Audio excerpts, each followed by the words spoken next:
আৰু এতিয়া বিতং খবৰলৈ আগবাঢ়িছো ত্ৰিমূৰ্তি অক্ষয় চান্দ বৈদ্য ৰুবুল হাজৰিকা আৰু সৰোজ শৰ্মাৰ সাম্ৰাজ্যত CIDৰ পৰিছে হাতুৰা ৰুবুলৰ বন্ধু ৰূপম দাসৰ হহুৰেকৰ ঘৰৰ পৰা 3 কোটিৰো অধিক টকা জব্দ কৰাৰ পিছদিনাই সৰোজৰ গুৱাহাটীৰ কাৰ্যালয় আৰু বাসগৃহত অভিযান চলাই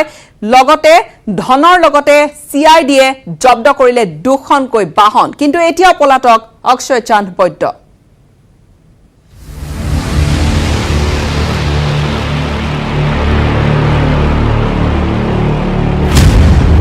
সৰোজ শৰ্মাৰ জালিয়াতিৰ বিশাল সাম্ৰাজ্য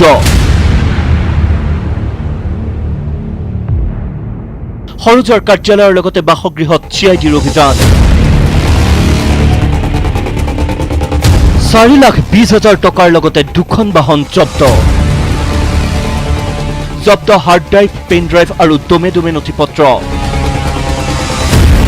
সৰোজ শৰ্মাৰ ৰুবুল হাজৰিকা আৰু অক্ষয় চান্দ বৈদ্য ৰাজ্যিক আৰক্ষী নিযুক্তি বোৰ্ডে SI নিযুক্তি পৰীক্ষাৰ গুৰুত্বপূৰ্ণ দায়িত্ব দিয়া বঙাইগাঁৱৰ অক্ষয় টেলিকমিউনিকেশ্যনৰ 3 স্বত্বাধিকাৰী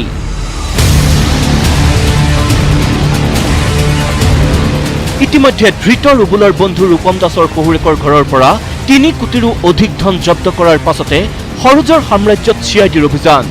গুৱাহাটীৰ জুৰুডৰ কাৰ্যালয় Krishna global private limited seal কৰাৰ পূৰ্বে CIDয়ে জব্দ কৰিলে 4,20,000 টকাৰ লগতে হাৰ্ড ড্ৰাইভ পেন ড্ৰাইভ আৰু এখন বাহন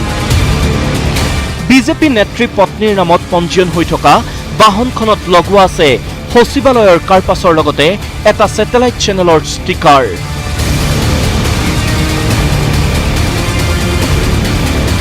সুন্দৰপুৰৰ বাসগৃহত চলোৱা অভিযানত CIDয়ে জব্দ কৰিলে দালাল সৰোজ শৰ্মাৰ এখন বিলাসী বাহন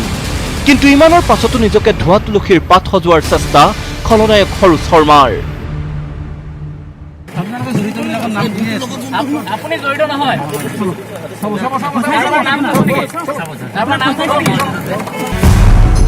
আনফালে ত্ৰিমূৰ্তিৰ মধ্যমণি অক্ষয় চান্দ বৈদ্যৰ বঙাইগাঁৱৰ ঘৰতো 5 ঘণ্টা জোৰা তালাচী চলাই CIDয়ে জব্দ কৰিলে বহু নথিপত্ৰ আখিয়া চান্দ নামৰ অনা অসমীয়া বেপাৰীজনে আমি সময়ে সময়ে দেখিছোঁ বিভিন্ন জায়গাত গৰু সিন্ডিকেট তাৰপিছত বিভিন্ন আপোনাৰ ভূমাফিয়া বিভিন্ন অসামাজিক কামত তেখেতৰ লিপ্ত আৰু বঙাইগাঁৱত বিভিন্ন কৰাপ্টেড কামত লিপ্ত হৈ থাকে আৰু এই মানুহজনে এতিয়া সমগ্ৰ অসমৰ নিবনুৱাসকলৰ সিন্ডিকেট কৰাৰ চেষ্টা কৰিছিল এই SI চাকৰি নিযুক্তিৰ দ্বাৰা কিন্তু সামান্য কিছু নথিপত্ৰ জব্দ কৰি CID গদগদ হৈ থকাৰ সময়তে দপদপাই জুই লাগিল অক্ষয় চান্দ বৈদ্যৰ গুদামত SI কেলেংকাৰীৰ তথ্য প্ৰমাণ নষ্ট কৰিবলৈকে দালাল অক্ষয়ৰ নিৰ্দেশত কোনো দুষ্ট চক্ৰই গুদামত এইদৰে জুই লগাই দিয়াৰ সন্দেহ বঙাইগাঁৱৰ দল সংগঠনৰ অক্ষয় টেলিকমিউনিকেশ্যনৰ স্বত্বাধিকাৰী আখিয়া চান্দ অৰ্থাৎ অক্ষয় চান্দৰ কাৰ্যালয়টো যোৱাকালি CIDয়ে ৰেড কৰে আৰু তাৰ পিছতে আজি ৰাতিপুৱা তেখেতৰ গুদাম এটা জুইত যায় আচলতে এই যে জুইত গ'ল আজি তেখেতৰ গুদাম এটা ইয়াত সম্পূৰ্ণ এখন নাটক চলিছে জুই অট'মেটিকেলি স্বতঃস্ফূৰ্তভাৱে জ্বলোৱা নাই জুই জ্বলোৱা হৈছে তাত বিশেষ কিছুমান নথিপত্ৰ আছিল আৰু সেই নথিপত্ৰ গুদামটো জ্বলাই দি নথিপত্ৰবিলাকক হেক কৰিছে কুখ্যাত PK দত্ত আৰু দিবন ডেকাৰ লগতে SI কেলেংকাৰীৰ অন্যতম খলনায়ক অক্ষয় চান্দ বৈদ্য ওৰফে আখিয়া বৈদ্য আৰু প্ৰাঞ্জল বৰুৱা গ্ৰেপ্তাৰৰ পাছত PK আৰু দিবনে ৰাজ আতিথ্য লৈ থকাৰ সময়তো এতিয়াও অক্ষয় আৰু প্ৰাঞ্জলৰ গাত হাত দিব পৰা নাই আৰক্ষীয়ে বিপৰীতে গ্ৰেপ্তাৰৰ তালিকাত বৰপেটাৰ দেৱৰাজ দাসৰ পাছত আৰক্ষী CIDয়ে নাম অন্তৰ্ভুক্ত কৰিছে জিন্তু নাথৰ শোণিতপুৰৰ চাৰিদুৱাৰৰ পৰা গ্ৰেপ্তাৰ কৰা জিন্তুৰ ঘৰ কামৰূপৰ চাংখাৰীত দেৱৰাজ আৰু জিন্তুকে ধৰি ৰাজ্যত তোলপাৰ লগোৱা SI নিযুক্তি কেলেংকাৰীত এতিয়ালৈকে জালত পৰিছে 47টা দালাল যিকেইটা দালালৰ পৰা ইতিমধ্যে আৰক্ষীয়ে জব্দ কৰিছে বহু কোটি টকাৰ সম্পত্তিৰ লগতে নগদ 5 কোটি 40 লাখৰো অধিক টকা কিন্তু এতিয়াও পুথি খলিহনা ধৰাতে ব্যস্ত থকা CIDয়ে গ্ৰেপ্তাৰ কৰিব পৰা নাই ৰৌ বৰালীক bureau report news 18 Assam north east SI নিযুক্তিত লেনদেন হৈছিল প্ৰায় 40 কোটি টকা এতিয়াও জব্দ হোৱা নাই বহু কোটি টকা কি পৰ্যায়ত আছে নিযুক্তি কেলেংকাৰীৰ তদন্ত কেতিয়া জালত পৰিবগৈ কেলেংকাৰীত জড়িত ৰৌ বৰালী এছআই নিযুক্তিত 40 কোটি টকাৰ লেনদেন কি পৰ্যায়ত নিযুক্তি কেলেংকাৰীৰ তদন্ত মিলা নাই প্ৰাৰ্থীৰ পৰা লোৱা উৎকোচৰ হিচাপ জালত পৰিবনে কেলেংকাৰীৰ ৰৌ বৰালি 2021 নিৰ্বাচনৰ পূৰ্বে এছআই নিযুক্তি কেলেংকাৰীয়ে ভেটি কপাই তুলিছে চৰকাৰৰ বৰঘৰৰ এক বিশেষ সূত্ৰৰ পৰা গম পোৱা অনুসৰি প্ৰতিটো আৰক্ষী উপ পৰিদৰ্শকৰ পদৰ বিপৰীতে পিকে বাহিনীয়ে সংগ্ৰহ কৰিছিল 8 পৰা 10 লাখ টকা নিযুক্তি পাবলগীয়া 597টা পদৰ কমেও 500টা পদত নিযুক্তিৰ টাৰ্গেট কৰি সংগ্ৰহ কৰিছিল ক্ৰমেও 40 কোটি টকা কিন্তু শনিবাৰলৈ বঙাইগাঁও বৰপেটা চিৰাঙকে ধৰি 3 জিলাত উদ্ধাৰ কৰিছে প্ৰায় 5 কোটি 20 লাখ টকা কিন্তু ক'ত আছে বাকি প্ৰায় 34 কোটি 80 লাখ টকা এনে পৰিপ্ৰেক্ষিতত এতিয়া সঠিক আৰু নিৰপেক্ষ তদন্তৰ স্বাৰ্থত দুৰ্নীতিত জড়িত হাই প্ৰফাইল ব্যক্তিক গ্ৰেপ্তাৰ কৰাৰ বাহিৰে নিষ্ঠাৰ নাই আৰক্ষীৰ ইতিমধ্যে 5টা কেছ এই সংক্ৰান্তত ৰেজিষ্টাৰ কৰা হৈছে আৰু টোটেল 45টা এৰেষ্ট হৈছে এই কেছসমূহত 45টা কেছত এৰেষ্ট হৈছে তাৰে একচুৱেল প্ৰকৃত ব্যক্তি 43 জন দুজন ব্যক্তিক দুটা বেলেগ বেলেগ কেছত এৰেষ্ট কৰা হৈছে এটা ডাঙৰ সংখ্যাৰ নথিপত্ৰ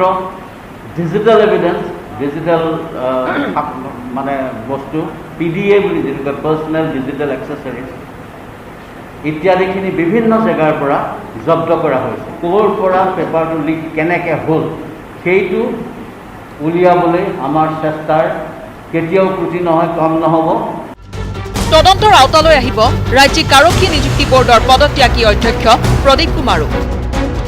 নিযুক্তিৰ দুৰ্নীতি পোহৰলৈ অহাৰ পাছতে পদত্যাগ কৰিছিল প্ৰদীপ কুমাৰে যি মানুহ জড়িত আছে এৰিব নালাগে second is team work under direct guidance of DGP Assam and third is hard work by all the team members up to the last constable ইমান গোটেই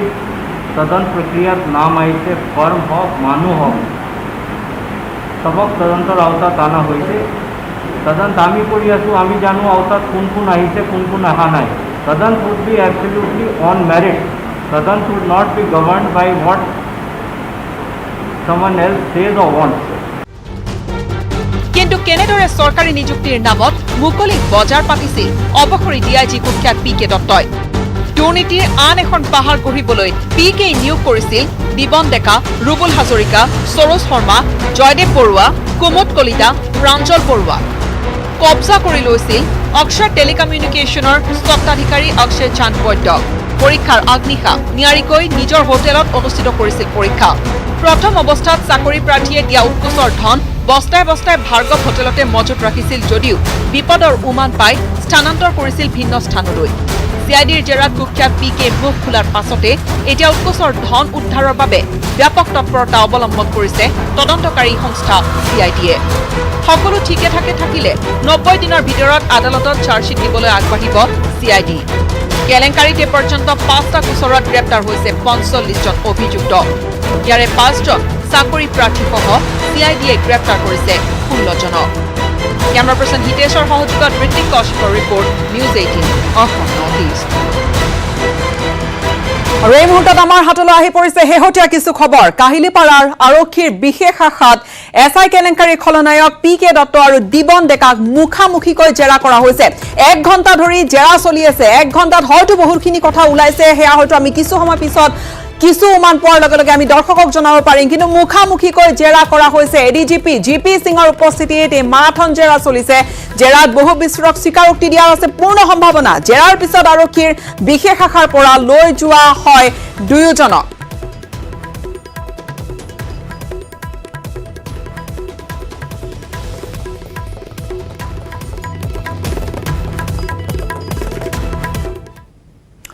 SI নিযুক্তি কেলেংকাৰীৰ পৰা কয়লা আৰু সুপাৰী সিন্ডিকেট সন্দৰ্ভত সোধা পোছা কৰা হৈছে PK দত্তক PK দত্তৰ মুখত সুদীপ পট্টৰ পৰা আৰম্ভ কৰি বহু দালালৰ নাম ওলাইছে বুলি আমি জানিব পাৰিছো জালত পৰিব পাৰে হয়তো বৰাকৰ বহুকেইটা কয়লা আৰু সুপাৰী সিন্ডিকেটৰ দালাল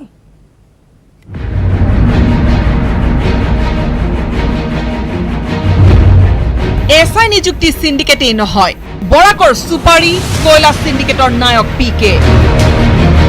CIDৰ জেৰাত পিকেৰ মুখত বিস্ফোৰক তথ্য কোন এই সুদীপ পট্ট এছআই নিযুক্তি সিন্ডিকেটেই নহয় কুখ্যাত পিকে দত্তই বৰাকত চলাই আহিছে সুপাৰী আৰু কয়লা সিন্ডিকেটৰ বিশাল সাম্ৰাজ্য চৰকাৰে সিন্ডিকেট নাই বুলি ঘোষণা কৰি অহাৰ সময়ত স্বয়ং পিকেৰ স্বীকাৰোক্তিত পোহৰলৈ আহিছে ভয়ংকৰ তথ্য সুদীপ পট্ট নামৰ এজনক লগত লৈ পিকে চলাই আহিছে এই বহু কোটি টকীয়া সিন্ডিকেট ৰাজ বৰাকৰ ডিআইজি হৈ থকাৰ সময়তে এইখন কোলা সাম্ৰাজ্য গঢ়ি তুলিছিল কুখ্যাত পিকে দত্তই পিকেৰ প্ৰধান সহযোগী সুদীপ পট্ট আনজন সহযোগী আব্দুল ৱাহিদ চৌধুৰী সিন্ডিকেটৰ পৰাই পিকে বাহিনীয়ে সংগ্ৰহ কৰিছিল কোটি কোটি টকা পিকেৰ স্বীকাৰোক্তিৰ ভিত্তিত চিআইডিয়ে প্ৰস্তুত কৰিছে এখন দীঘলীয়া তালিকা এই তালিকাত নাম সোমাইছে বৰাকৰ কেইবাজনো আৰক্ষী বিষয়া কনিষ্টবল নাম আহিছে বহু ৰাজনৈতিক নেতা কৰ্মীৰো পিকে জেৰাত সিন্ডিকেটৰ বহু কথা সদৰি কৰিছে ঠিকেই কিন্তু এই তদন্তই কিমান অগ্ৰগতি লয় সেয়াও সন্দেহজনক কিয়নো সিন্ডিকেট ৰাজৰ বিশাল সাম্ৰাজ্যত জড়িত থকাৰ অভিযোগ আছে বহু মন্ত্ৰী বিধায়ক তথা শীৰ্ষ আৰক্ষী বিষয়া ভাস্কৰ জ্যোতি হাজৰিকাৰ report news 18 Assam north east কৰিমগঞ্জৰ দোহালিয়াত এটা লোমহৰ্ষক হত্যাকাণ্ড সংঘটিত হৈছে ঘৰৰ পৰা মাতি নি মূৰত গুলিয়াই হত্যা কৰা হৈছে নিতুষ দেৱ নামৰ এজন 20 বছৰীয়া যুৱকক হাবিৰ মাজত পৰি থকা মৃতদেহ উদ্ধাৰৰ পাছতে সুধা পুছাৰ বাবে আটক হৈছে নৃপেশ দাস নামৰ আনজন যুৱক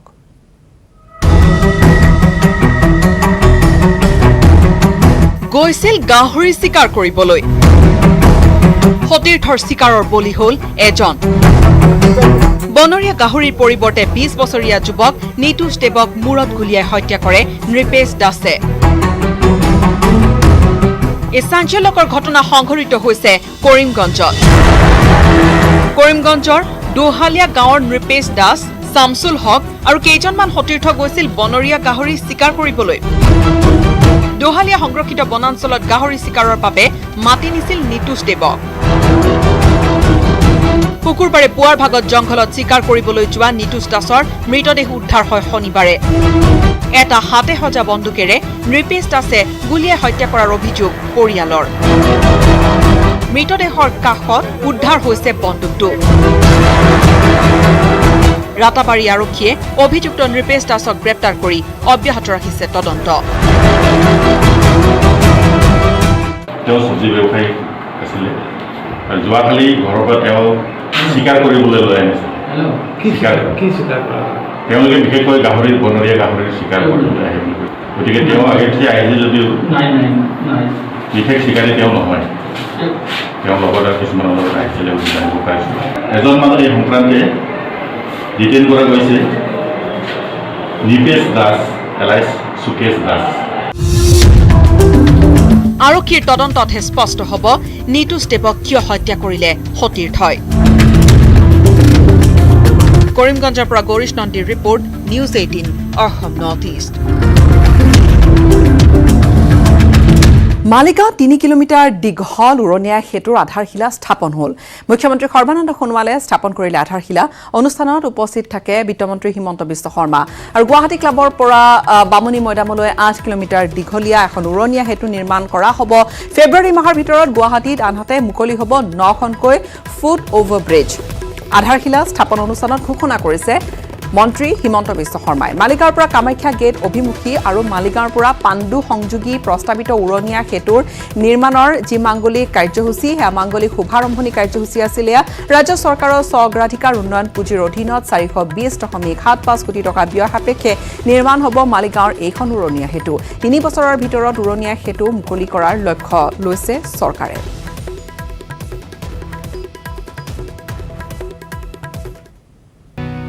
পুনৰ স্বাগতম জনাইছো টিআৰপি চুৰৰ সন্ধানত অব্যাহত আছে মুম্বাই ক্ৰাইম ব্ৰাঞ্চৰ অভিযান তদন্তত পোহৰলৈ আহিছে চাঞ্চল্যকৰ বহুখিনি তথ্য বেকাৰ লোকৰ একাউণ্টত ওলাইছে কোটি কোটি টকাৰ লেনদেনৰ তথ্য টিআৰপি চুৰৰ মূল সদাগৰ কোন পোহৰলৈ আহিছে জালিয়াতিৰ চাঞ্চল্যকৰ তথ্য সংস্থাপনহীন লোকৰো বছৰেকীয়া আয় 1 কোটি টকা ৰিপাব্লিক টিভিৰ সিইঅক জেৰা ক্ৰাইম ব্ৰাঞ্চৰ বাৰ্কক তথ্য বিচাৰিলে তথ্য আৰু সম্প্ৰচাৰ মন্ত্ৰালয়ে। হাজাৰ হাজাৰ কোটি টকীয়া টিআৰপি কেলেংকাৰীক লৈ দেশজুৰি অব্যাহত চাঞ্চল্য। মুম্বাই আৰক্ষীৰ তদন্তত ফাদিল হোৱা তথ্যই চকু কপালত তুলিছে সকলোৰে। বাৰ্কৰ বেৰমিটাৰ কিনিবলৈ 3টা চেনেলে ব্যয় কৰিছিল কোটি কোটি টকা। টিআৰপি কেলেংকাৰীত বৰ্তমানলৈ আৰক্ষীয়ে গ্ৰেপ্তাৰ কৰাৰ 4জনৰ অন্যতম বোমা পালিৰাও মিস্ত্ৰী।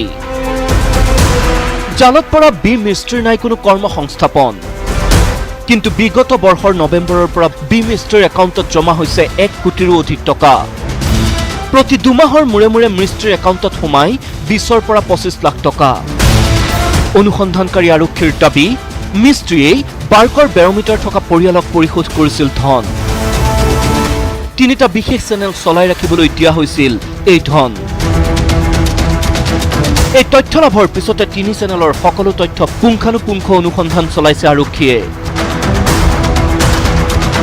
3টা চেনেলৰ আৰ্থিক লেনদেনৰ ফৰেনচিক অনুসন্ধানৰ বাবে অৰ্থনৈতিক অনুসন্ধান শাখাই গঠন কৰিছে বিশেষ দল। ৰিপাব্লিক টিভি, ফক্ট মাৰাঠী আৰু বক্স চিনেমাৰ বিৰুদ্ধে তদন্ত অব্যাহত ৰখা মুম্বাই আৰক্ষীৰ ক্ৰাইম ব্ৰাঞ্চে ইণ্ডিয়া টুডেৰ তথ্যও বিচাৰিছে বাৰ্কৰ পৰা। দেওবাৰে ৰিপাব্লিক টিভিৰ CEO বিকাশ খানচান্দানী হাজিৰ হয় মুম্বাই আৰক্ষীৰ ওচৰত। লগতে ৰিপাব্লিক টিভিৰ 2 কাৰ্যবাহীও হাজিৰ হয় আৰক্ষীৰ ওচৰত। আৰক্ষীয়ে টিআৰপি চুৰিৰ সন্দৰ্ভত সোধা পোছা কৰে CEO বিকাশ খানচান্দানী আৰু 2 CEO। শনিবাৰে হাজিৰ হ'বলৈ চমন দিয়াৰ পিছতো আৰক্ষীৰ ওচৰত হাজিৰ হোৱা নাছিল ৰিপাব্লিক টিভিৰ মুখ্য অৰ্থনৈতিক বিষয়াগৰাকী। ইয়াৰ পৰিৱৰ্তে উচ্চতম ন্যায়ালয়ৰ দ্বাৰস্থ হ'ব বুলিহে সময় বিচাৰিছিল ৰিপাব্লিক টিভিৰ CFO গৰাকীয়ে। কিন্তু এই কথাত পতিয়ন নগৈ আৰক্ষীয়ে শনিবাৰে পুনৰ জাৰি কৰে চমন, আৰু তাৰ ভিত্তিতে দেওবাৰে সোধা পোছা কৰা হয় কেলেংকাৰীত সাঙুৰ খোৱা দেশৰ আগশাৰীৰ চেনেল ৰিপাব্লিক টিভিৰ শীৰ্ষ বিষয়ববীয়াক। আনহাতে এই কেলেংকাৰীক সহজভাৱে লোৱা নাই কেন্দ্ৰীয় তথ্য আৰু সম্প্ৰচাৰ মন্ত্ৰালয়ে। ইতিমধ্যে টিআৰপি নিৰ্ণয়কাৰী সংস্থা বাৰ্কৰ পৰা সকলো তথ্য বিচাৰিছে তথ্য আৰু সম্প্ৰচাৰ মন্ত্ৰালয়ে। ভুৱা টিআৰপিৰে ৰাজহ বৃদ্ধি কৰা এই কলা বেপাৰীৰ চক্ৰটোৰ সঠিক তদন্ত হলে বহুকেইটা ৰাষ্ট্ৰীয় আৰু আঞ্চলিক ভাষাৰ চেনেলো জালত পৰাৰ সম্ভাৱনা। Bureau report, news 18, Assam north east. Guwahati মহানগৰীত জব্দ হৈছে বৃহৎ সংখ্যক সাপ আৰু জেঠী। বন্যপ্ৰাণী অপৰাধ নিয়ন্ত্ৰণ ব্যুৰোৱে লাচিত নগৰত অভিযান চলাই জব্দ কৰিলে সাপ আৰু জেঠীবোৰ। ডক্টৰ জয়াদিত্য পুৰকাষ্ঠ নামৰ এগৰাকী লোকৰ ঘৰৰ পৰা জব্দ কৰা হৈছে এইখিনি। গুৱাহাটীত জব্দ বৃহৎ সংখ্যক সাপ আৰু জেঠী। বন্যপ্ৰাণী অপৰাধ নিয়ন্ত্ৰণ ব্যুৰোৱে লাচিত নগৰত অভিযান চলাই জব্দ কৰে এইসমূহ বন্যপ্ৰাণী।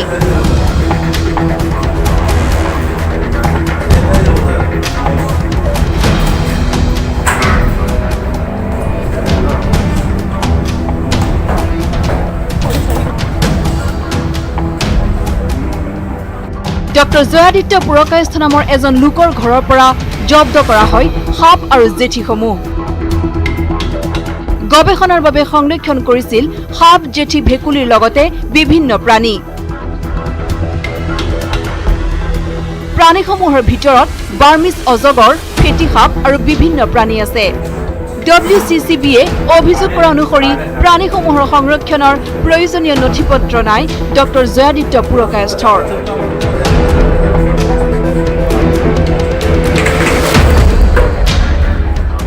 Bureau report, news 18, Assam north east.